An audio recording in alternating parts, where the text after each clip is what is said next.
मोक्षमार्गस्य नेतारम् भेत्तारम् कर्म भूव्रताम् ज्ञातारम् विश्वतत्त्वानाम् वन्दे तद्गुणलब्धये वन्दे तद्गुणलब्धये।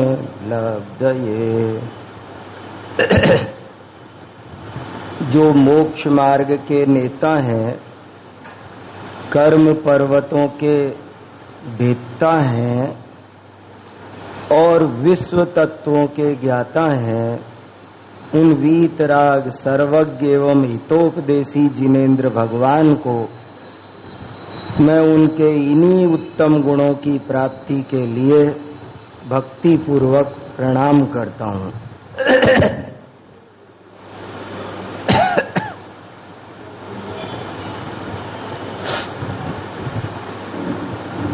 जैन धर्म एक बहुत ही अद्भुत धर्म है।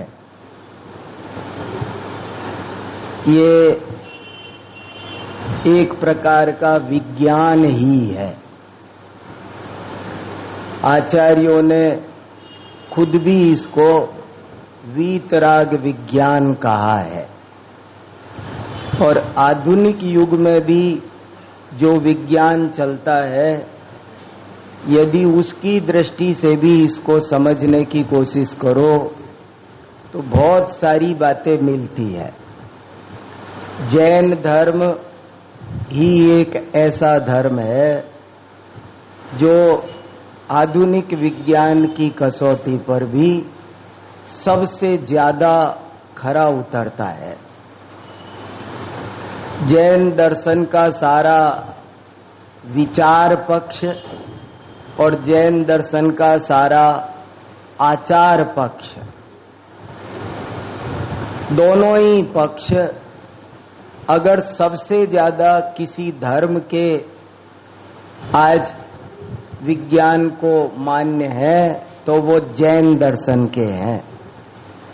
जैसे जैन दर्शन ही कहता है कि किसी भी वस्तु का नया उत्पाद नहीं होता और सर्वथा नाश नहीं होता। प्रत्येक वस्तु अनादि अनंत है, केवल उसकी पर्याय बदलती है। उत्पाद व्यय द्रव्य युक्तम सत, ये जो बहुत बड़ा सिद्धांत है, ये आधुनिक विज्ञान को एकदम मान्य है। कितने भी मतभेद हो, लेकिन यहाँ आकर सारे वैज्ञानिक इस चीज पर लट्टू हैं। जैन दर्शन जैसे बहुत स्पष्ट शब्दों में जो सत्य की व्याख्या करता है, उत्पाद व्यय द्रव्य युक्तम सत, द्रव्य गुण पर्याय की जो व्यवस्था बताता है, पुद्गल द्रव्य का जो स्वरूप समझाता है, वे सब बातें जैसे कि जैन दर्शन कहता है कि एक वस्तु की कभी दो नहीं होती और दो वस्तु कभी एक नहीं होती। अगर आप एक को दो करना चाहें तो ये असंभव कार्य है, और दो को एक बनाना चाहें तो ये भी असंभव कार्य है।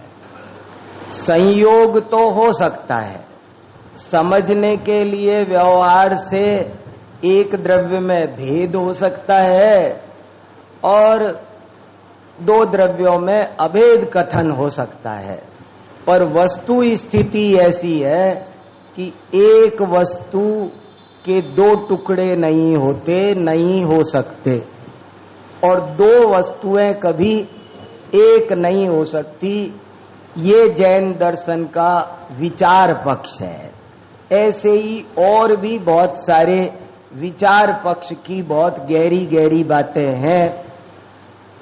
इसी तरह आचार पक्ष की बहुत सारी बातें, रात्रि में भोजन नहीं करना, शुद्ध जल का सेवन करना,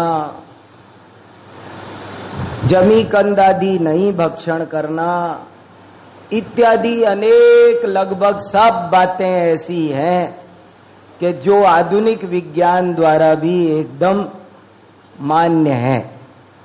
तो जैन दर्शन एक बहुत ही अद्भुत और वैज्ञानिक दर्शन है और इसको वही व्यक्ति अच्छी तरह समझ सकता है जो वैज्ञानिक मानसिकता का होगा। जैन दर्शन को समझने के लिए हमें दूसरे धर्मों जैसी गुलाम मानसिकता समझने में बाधक बनती है। जैन धर्म गुलाम मानसिकता वाले को समझ में नहीं आएगा। दूसरे के गीत गा लो, कोई मेरे गा लो या मैं तुम्हारे गा लूं, तुम मुझे भगवान बना दो मैं तुम्हें भगवान बना दूं, तुम मेरे नाथ बन जाओ या मैं तुम्हारे नाथ बन जाऊं, ऐसी जिसकी मानसिकता है उसको जैन दर्शन समझ में नहीं आता है। क्योंकि जैन दर्शन के अनुसार प्रत्येक पदार्थ अपना नाथ है, स्वयंभू है। हर आत्मा परमात्मा है और आत्मा ही नहीं अन्य द्रव्य भी अपने अपने नाथ, अपने अपने स्वामी स्वयं है। आत्मा जीवेश्वर है तो पुद्गल जड़ेश्वर है, पर ईश्वर सभी है। प्रवचन सार की 16वीं गाथा अणु अणु को स्वयंभू घोषित करती है। सब अपने सटकारक से परिणमित होते हैं, सब स्वयंभू है। जैन दर्शन ने 2-3 बातें बहुत साफ शब्दों में घोषणा करवा दी है। एक, राग आग ही है, किसी से भी करो, कभी भी करो, कोई भी करो, कितना सा भी करो, नो कंप्रोमाइज। राग को यहां पर किसी भी कीमत पर कोई जगह नहीं है। आप किसी से भी करो, नहीं नहीं ये तो भगवान है, 3 लोक के नाथ है, ये तो हमारा तीर्थ है, ये तो अमुक है। बोले पहले थ्योरी क्लियर करो, बाद में दूसरी बात करेंगे। थ्योरी इसकी बहुत क्लियर है कि जैन दर्शन ने बहुत साफ शब्दों में ये कहा, पर दव्वादो दुख गई, सग दव्वादो सुख गई। किसी और माई के लाल की हिम्मत नहीं है जो ये बात कह दे। गजबर की छाती चाहिए वो ये बात बोल पाएगा। परद्रव्य की तरफ लक्ष्य करोगे तो दुर्गति होगी, स्वद्रव्य की तरफ लक्ष्य करोगे तो सुगति होगी। ये बात बहुत बड़ी बात है। अभी मुझे मित्र पक्ष में एक जगह बहुत बड़े मुनि संघ में बोले धर्म सभा का मंगलाचरण करो, खड़ा कर दिया। अभी की बातें 3 दिन हुए, श्रुत पंचमी से 1 दिन पहले दिल्ली में एक मुनि संघ है, तो मैं सुनने चला गया। हमारे घर के पास में ही मंदिर में संघ आया था, उनका प्रवचन होना था, तो मैंने कहा कि मैं भी सुनता हूं। मैं सुनने चला गया तो किसी ने कहा डॉक्टर साहब आए, मंगलाचरण करेंगे। तो मैंने मंगलाचरण किया। अरुआ सिद्धाईरिया वज्झाया साउ पंच पर मेठी, सौवे चिट्ठ दियादा तम्मादाहुने शरणम। और फिर मैंने कहा इसका मतलब भी बताता हूं। हमारे यहां मंगलाचरण का मतलब मंगलाचरण करके बैठना नहीं होता है। सब जानते हैं, अगर मुझे मंगलाचरण के लिए खड़ा किया है, अक्सर क्या होता है, अपन गोष्ठी करते हैं तो मंगलाचरण करने वाला क्या करता है कि वो श्लोक गाथा कोई एक पढ़ा और बैठ जाता है। हमने दिल्ली में पैटर्न बदल दिया। हमने कहा ऐसे नहीं चलेगा, जो तुमने बोला है उसको 2 मिनट में बताओ क्या बोला है, तो बोलना भी पड़ता है उसके बारे में। तो मैंने ये गाथा पढ़ी और उसके बाद मैंने कहा कि मैंने आज मंगलाचरण के रूप में जिस गाथा का पाठ किया है, उस गाथा को आज से 2000 वर्ष पहले आचार्य कुंद कुंद देव ने मोक्ष पाहुड़ में 104 नंबर पर लिखा है। पहला तो बॉम्ब ये डालना पड़ता है। पहली बात तो ये, कहां से बोल रहे हो, धारा नंबर बताओ, पीनल कोड नंबर बोलो। तो हमने कहा हम अपनी तरफ से गाथा बना के नहीं लाए हैं, ये गाथा आचार्य कुंद कुंद ने मोक्ष पाउड में 104 नंबर पर, खोल लो जिनके पास पीडीएफ है, हम मना नहीं कर रहे, आजकल सब लेके भी बैठते हैं, फटाफट खोल के देखते हैं।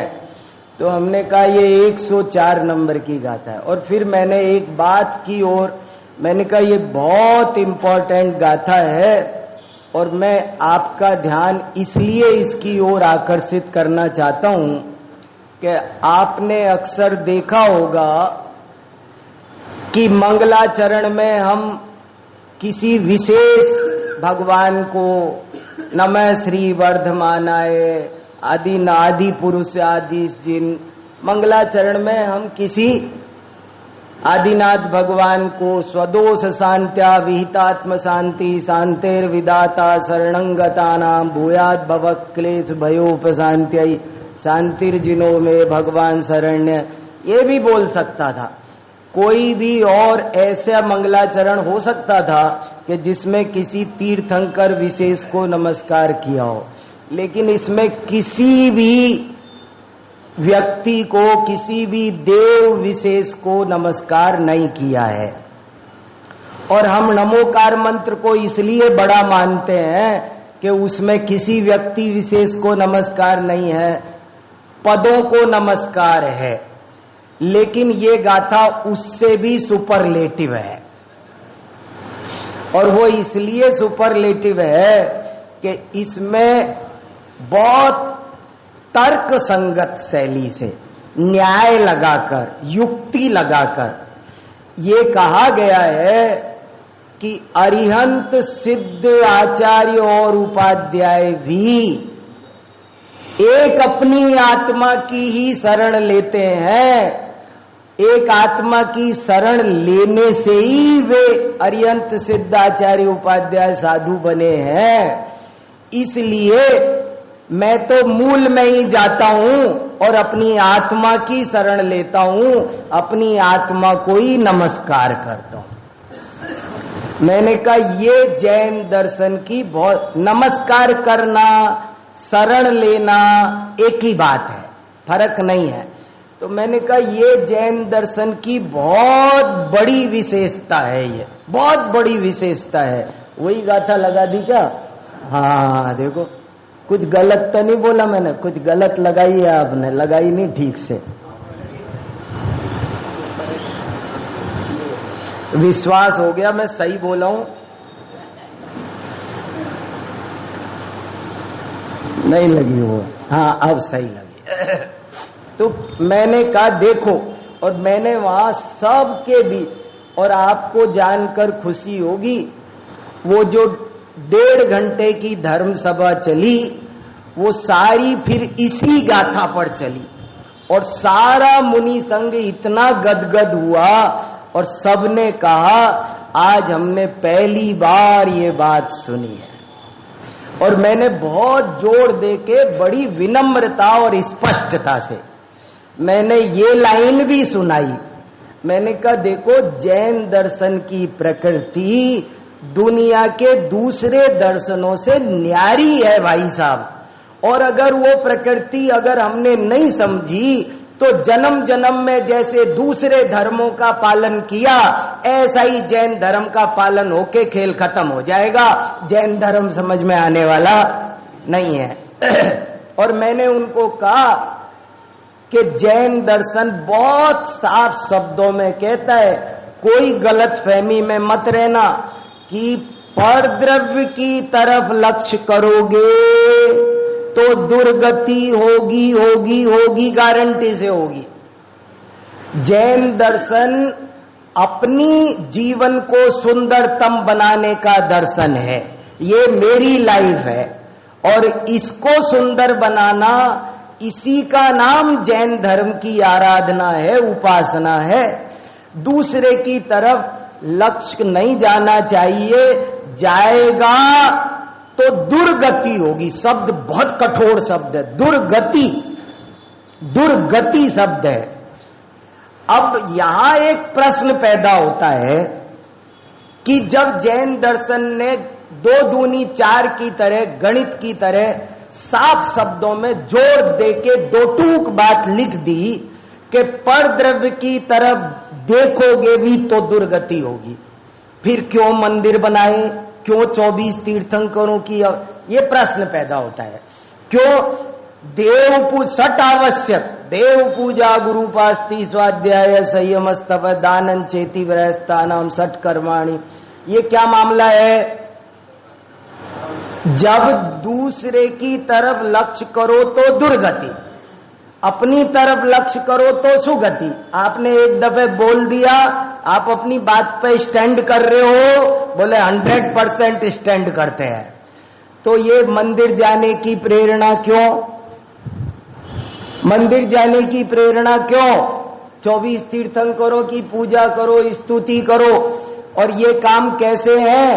कंपलसरी। क्यों? ये एक बहुत बड़ा विकराल प्रश्न चिन्ह है। ये क्या मामला है? ये कैसा विरोधाभास?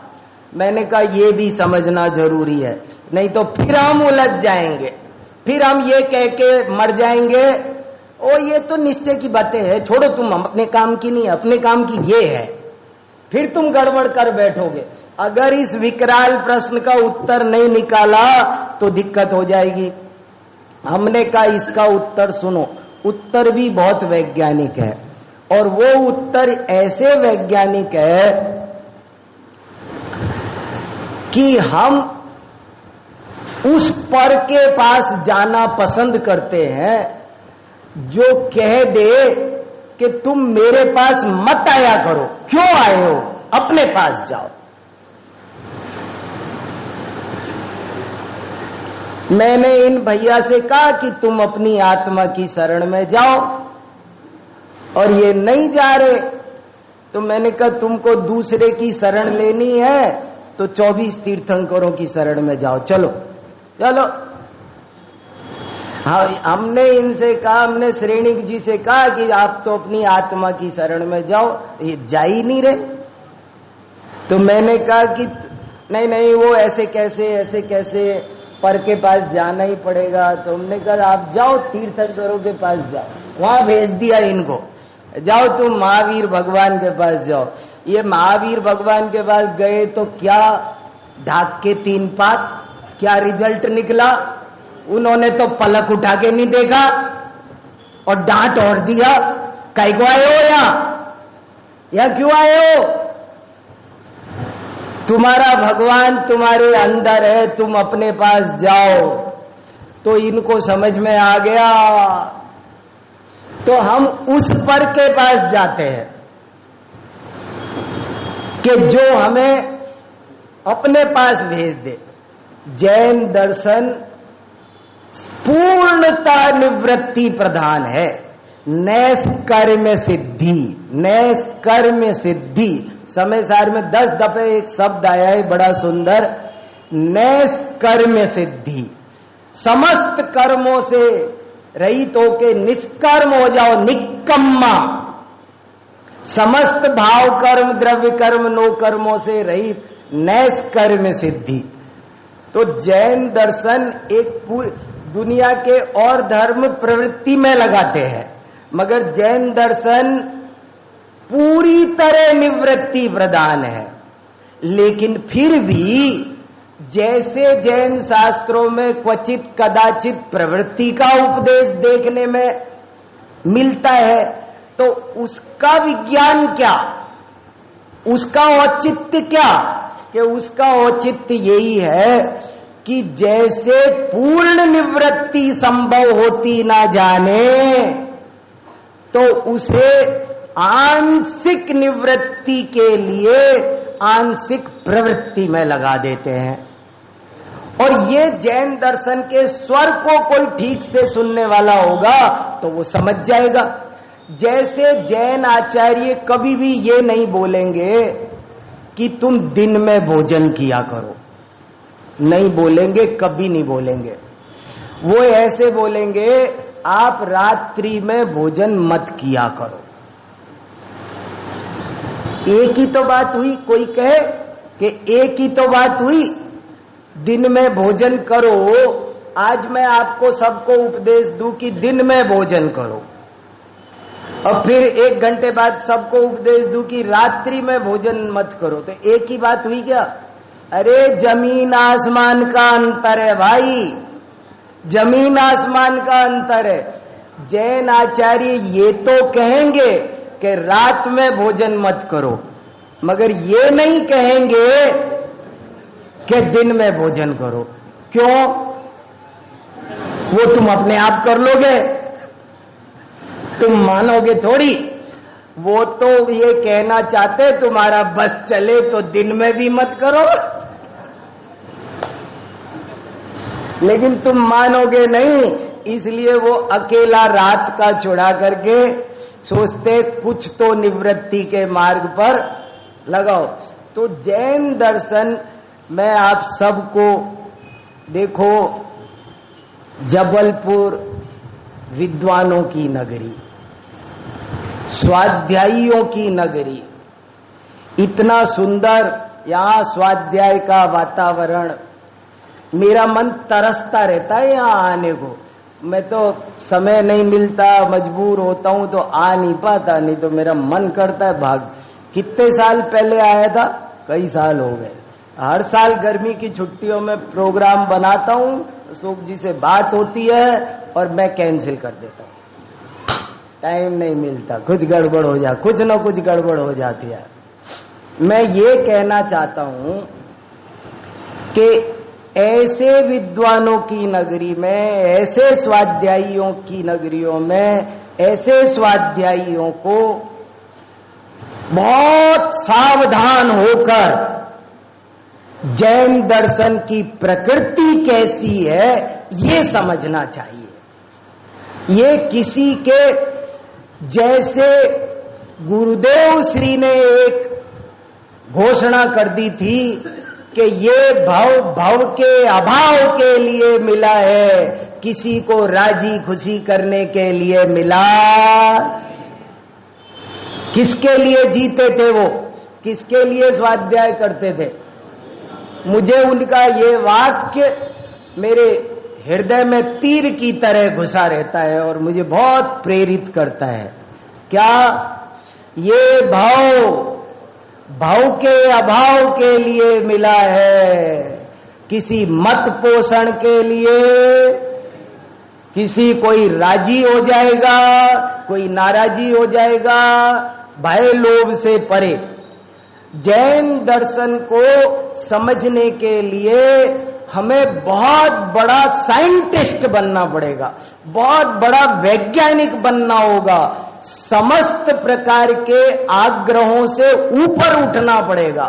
यहां कोई व्यक्ति, जाति, लिंग, वर्ण, भाषा, क्षेत्र, ये सब एक एक, ये जितने नाम बोले हैं ना, ये एक एक बहुत बड़े बड़े आग्रह है और इनके खातिर दुनिया क्या क्या कर रही है, खत्म हो रही है, अपनी लाइफ खत्म कर रही है। लेकिन जैन दर्शन समस्त प्रकार के बंधनों से, सीमाओं से, दायरों से पार आकाश की तरह उदार है। जैन दर्शन कूट कूट के सिखाता है कि वत्थु साओ धम्मो। जैन दर्शन बराबर कहता है वत्थु साओ धम्मो। इसलिए मैं ये बात जोर देकर कहना चाहता हूं कि अपने चित्त को बहुत अच्छा बनाओ। अगर जैन दर्शन समझना है तो, अगर जैन दर्शन समझना है तो थोड़ा हल्के से मत लो। हल्के फुल्के से लोगे तो बाजी हार जाओगे। बहुत सीरियसली लेना पड़ेगा, खुद मेहनत करनी पड़ेगी। ये श्रमण संस्कृति है। श्रमण संस्कृति वाले को श्रम से डरना नहीं होगा, खुद मेहनत करनी पड़ेगी और खुद समझना होगा। रोज रात और दिन स्वाध्याय करो साइंटिस्ट की तरह, घबराओ नहीं। यहां प्रश्न पूछना, शंका करना वो अपराध नहीं है, गुण है। शंका करो, प्रश्न पैदा करो और उसका समाधान करो। यहां ऐसे नहीं है कि आपने पूछ लिया तो है तुम शंका करते हो नरक में जाओगे, ऐसा नहीं है यहां हिसाब। यहां तो भगवान की भी परीक्षा होती है।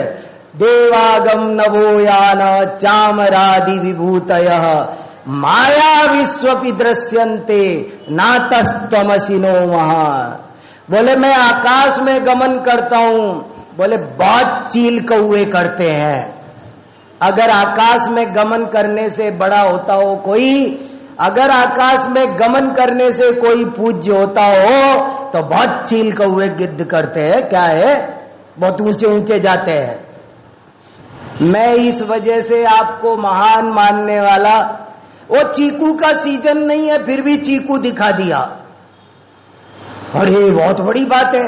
क्या है, जादूगर करता है। नातस्त्वमसिनो महान। बहुत बड़ा कठोर कलेजा चाहिए जैन दर्शन समझने के लिए। भावुकता का धर्म ये नहीं है, ये धर्म भावुकता का नहीं है। ये तो ऐसा धर्म है कि सही बात सही है चाहे मेरा दुश्मन बोले, और गलत बात गलत है चाहे मेरा बाप बोले। मेरे पिताजी भी बोले और बात गलत है तो गलत है। और जैसे साइंटिस्ट होता है ना, उसको 100 दफे किताबों में पढ़ाओ H2O बराबर वाटर, वो तब तक नहीं मानता जब तक उसकी परख नली न बता दे।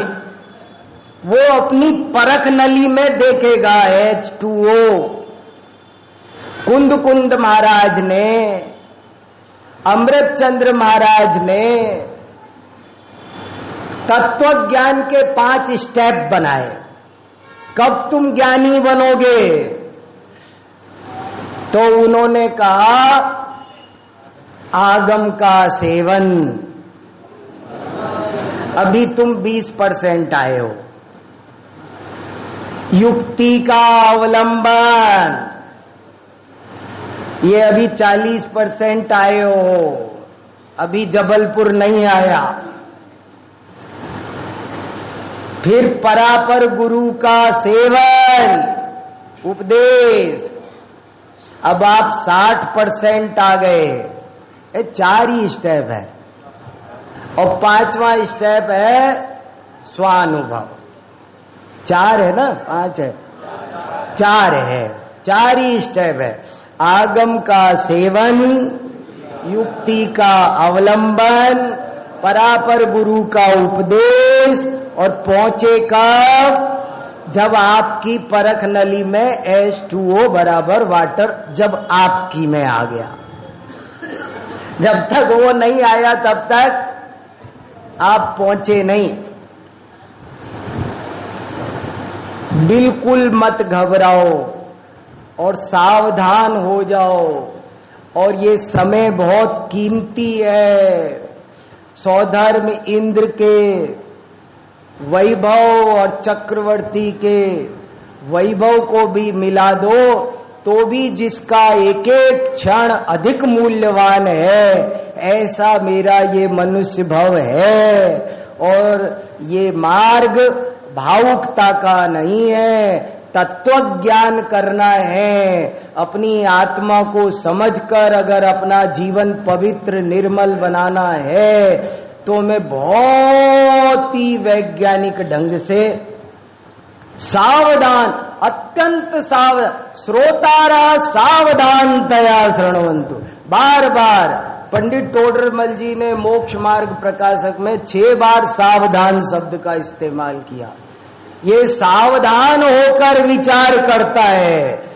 श्रोता के स्वरूप में भी कहा, सम्यक्त सन्मुख मिथ्या दृष्टि में भी कहा, क्या सावधान।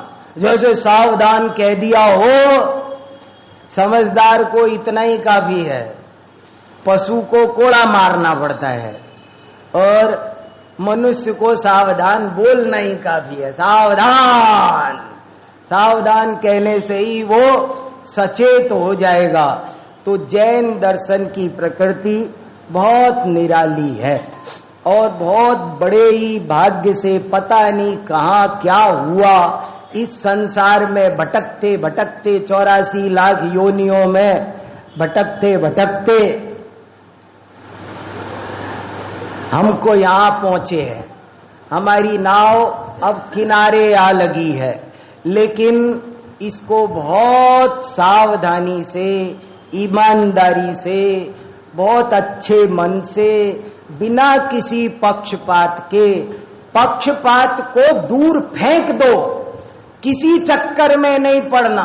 ये राजी होंगे कि ये राजी होंगे, तुमसे मुझे क्या लेना देना। आचार्यों ने चीख चीख के कहा है, अरे इतना तो कोई समझ जाए, ना काहू से दोस्ती ना काहू से बैर। बहुत बराबर कहा, पक्षपातो न मे वीरे न द्वेषः कपिलादिषु युक्तिमद्वचनम यस्य तस्य कार्य परिग्रह। क्या गजब की बात लिखी। पक्षपातो न मे वीरे, क्या समझ में आया? वीर माने महावीर भगवान। पक्षपातो न मे वीरे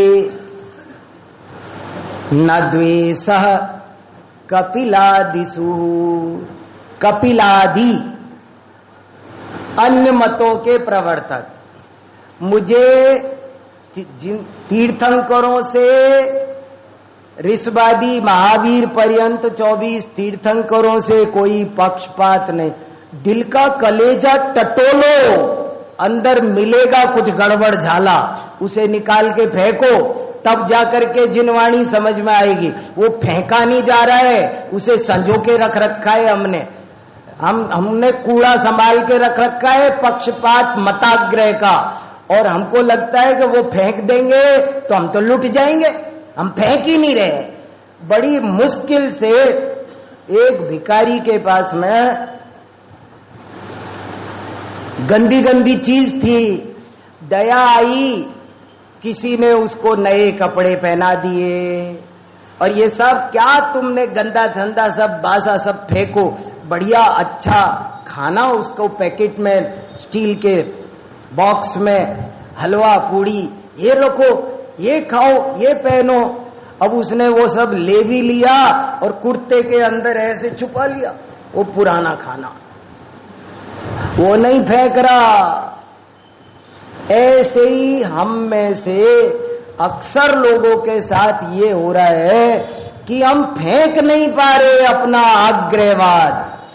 हमको कहीं न कहीं लग रहा है हम लूट जाएंगे, वही मेरी संपत्ति है, सारी एफडी तो वही है मेरी जन्म से।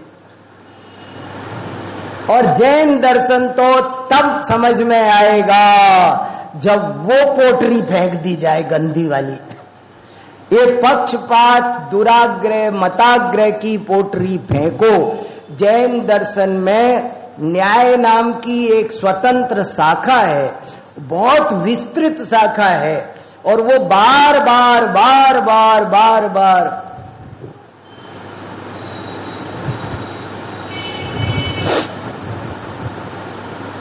जैन आचार्यों ने सम्यक दर्शन ज्ञान चारित्राणी मोक्ष मार्ग है, इसकी टीका में अकलंकाचार्य ने राजवार्तिक में, राजवार्तिक नाम का बहुत सुंदर ग्रंथ है, राजवार्तिक, राजवार्तिक, राजवार्तिक माने वार्तिकों का राजा। दुनिया में इतने वार्तिक है पर राजवार्तिक जैसा कोई वार्तिक ग्रंथ संसार में नहीं, ऐसा वार्तिक ग्रंथ राजवार्तिक। उस राजवार्तिक में लिखा कि सम्यक दर्शन ज्ञान चारित्र में से जो बीच में ज्ञान है उसे तुम मध्यमणि न्याय के समान समझना। बहुत गजब की बात है, आप समझना, बहुत एक खास बात कहने की कोशिश कर रहा हूं।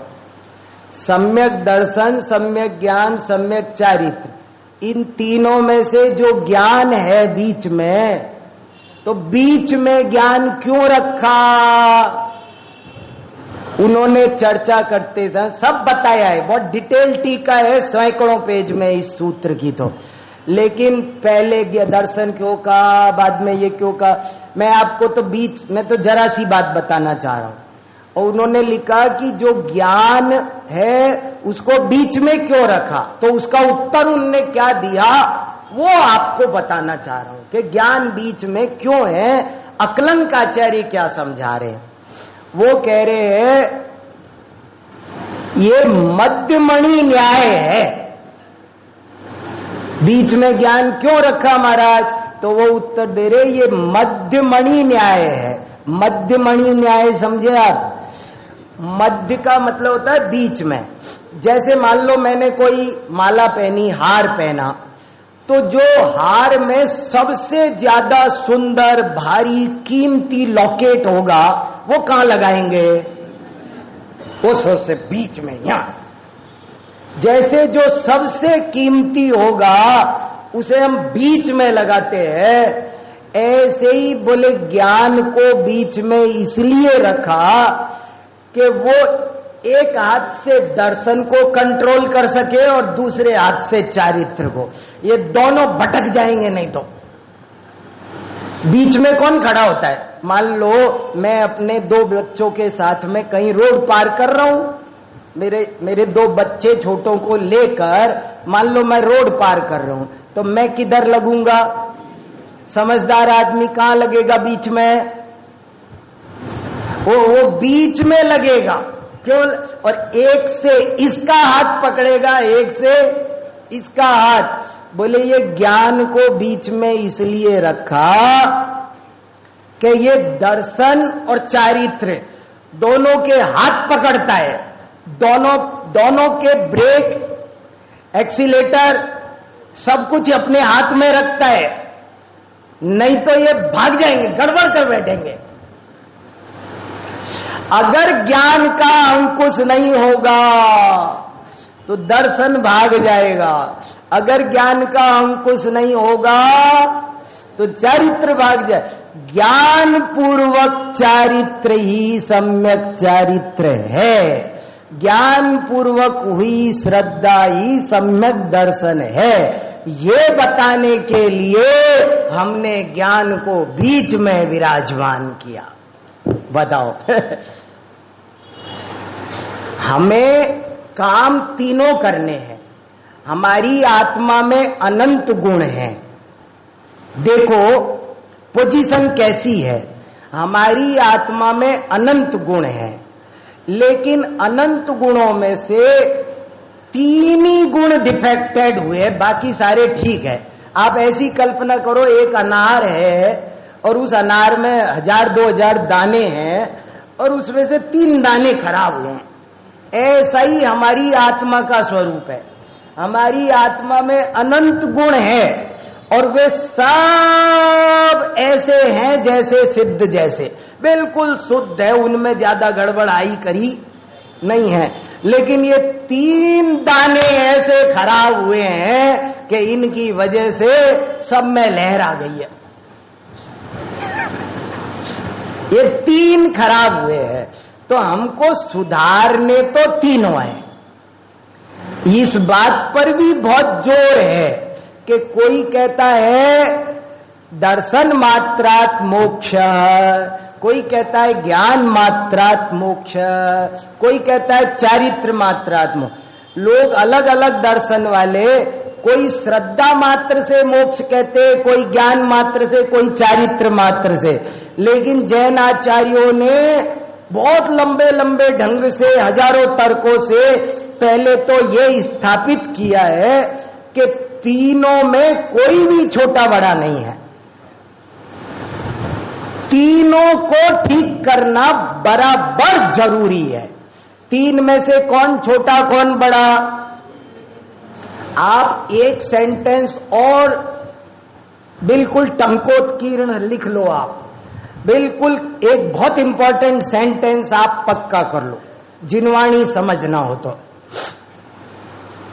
मुख्य गौण वस्तु में नहीं होते, केवल वाणी में होते हैं। अगर ये नहीं समझा तो भी बहुत गड़बड़ होती है। क्या बोला? बहुत खास वाक्य है।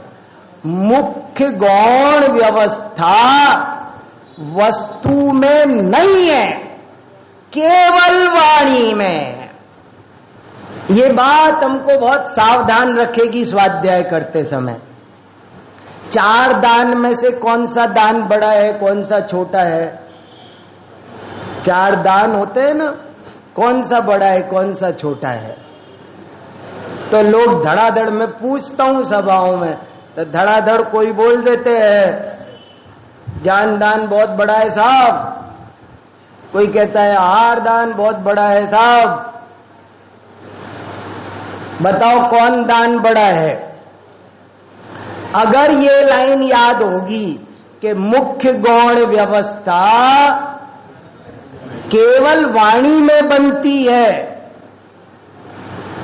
वस्तु में नहीं बनती है। चारों दान समान है, कोई छोटा नहीं है, कोई बड़ा नहीं है। वो कौन छोटा है कौन बड़ा है ये वक्ता पर डिपेंड करता है, परिस्थिति पर डिपेंड करता है। वो क्या किसको बड़ा कह देगा, किसको छोटा कह देगा, और वो जिस विवक्षा से कह देगा तुम्हारी ड्यूटी बनेगी कि तुम उसे उसी विवक्षा से समझ लो। बाकी जो फिजिकल पोजीशन है, एक्चुअल पोजीशन है, फैक्ट वाइज जो बात है वो ये है, चारों में से कोई भी छोटा नहीं, कोई भी बड़ा। मुझे 3 दिन से भोजन नहीं मिला और समय सार मेरे घर पे 10 रखे और मुझे 2 रोटी दे दो, 2 रोटी चाहिए, भूखा मर रहा हूं, बहुत आकुलता हो रही है क्षुधा के कारण, और आप मुझे रोटी तो दे नहीं रहे और कह रहे हो लो समय सार ले लो। ये सबसे बड़ा ग्रंथ राज है, ये बहुत बड़ा दान है समय सार। अरे भैया कब किसकी कौन छोटा है कौन बड़ा है ये वक्ता पर डिपेंड। मुख्य गौण व्यवस्था वाणी का धर्म है, वस्तु का नहीं। वस्तु में कोई, आत्मा के अनंत गुणों में से कौन धर्म बड़ा कौन छोटा? सम्यक दर्शन, सम्यक ज्ञान, सम्यक चारित्र में हमारी पूरी समाज में लड़ाई झगड़े, चीज समझ ही नहीं रहे। अरे भैया कोई बड़ा नहीं है, कोई छोटा नहीं है, तीनों मिलेंगे, एक में त्रिफला जैसे बनेंगे। तीनों का त्रित्व खत्म होना चाहिए, तीनों का मेचकत्व जाना चाहिए, तीनों अमेचक बनने चाहिए। तब जाकर के धनसणाण चरिताणी सेवी दव्वाणी साउणाण नित्यम, ये व्यवहार का कथन है। ताणी पुण जान त्रिणी भी, वो तो एक में होंगे तब जाकर। तो तीनों में कोई भी छोटा बड़ा नहीं है, लेकिन फिर भी कभी तो ऐसा प्रवचन करेंगे 15 दिन तक कि सम्यक दर्शन ही सब कुछ है, ज्ञान चरित्र तो कुछ भी नहीं है। और कभी ऐसा करेंगे मैं आपको 15 दिन तक सम्यक दर्शन पर ऐसा बोल सकता हूं कि आपको पता चलेगा ज्ञान चरित्र में कुछ दम नहीं है। और 15 दिन ऐसा सम्यक ज्ञान पर प्रवचन कर सकता हूं कि आप कहोगे क्या होता है सम्यक दर्शन? वो तो भाग के आएगा अपने आप 36 बार। ज्ञान का महत्व है, पुरुषार्थ तो ज्ञान में होता है। तो ज्ञान पर 15 दिन हो, कभी सम्यक चारित्र पर कर सकता हूं 15 दिन। आपको लगेगा दर्शन ज्ञान में क्या दम है? तो हमको चीजों को समझना है, ठीक से समझना है, क्या कहा जा रहा है, कैसे कहा जा रहा है। अगर धोखा खा जाऊंगा तो इसमें मेरा ही नुकसान है। ऐसे सावधानी से अगर हम चीजों को समझेंगे तो सब अच्छा होगा। बहुत ईमानदारी से मन लगाकर कैसा जैन दर्शन है, कैसी उसकी प्रकृति है, कैसी जिनवाणी है और कैसा उस जिनवाणी का संदेश है, क्या उस जिनवाणी की उपदेश की शैली है, इन सब बातों को मैं आगे जितना टाइम मिलेगा उतना कुछ खोलने की कोशिश करूंगा। अभी आज की बात को यहीं विराम दें।